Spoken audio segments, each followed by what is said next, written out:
आज आपण बोलणार आहोत राज्यातील लाखो महिलांसाठी अत्यंत महत्त्वाच्या अपडेटबद्दल.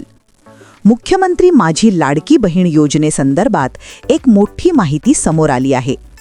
शासनाने ई-KYC पडताळणी बंधनकारक केल्यानंतर लाभार्थी महिलांच्या संख्येत तब्बल 86 लाखांची घट झाल्याचे समोर आले आहे.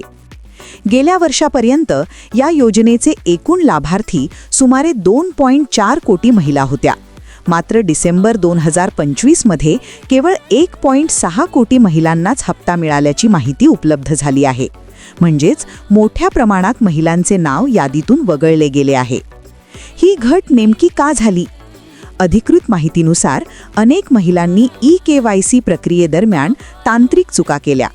काही प्रकरणांमध्ये आधार क्रमांक, बँक खात्याची माहिती किंवा आवश्यक कागदपत्रे अपूर्ण असल्याचे आढळले.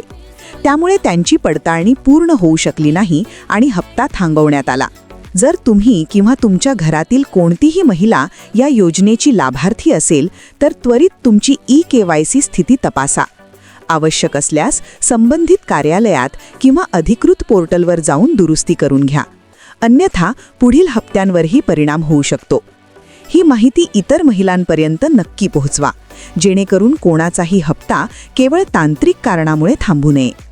अशाच महत्त्वाच्या आणि खात्रीशीर अपडेट्ससाठी चॅनलला सबस्क्राईब करा, व्हिडिओला लाईक करा आणि तुमचा प्रश्न कमेंटमध्ये जरूर लिहा.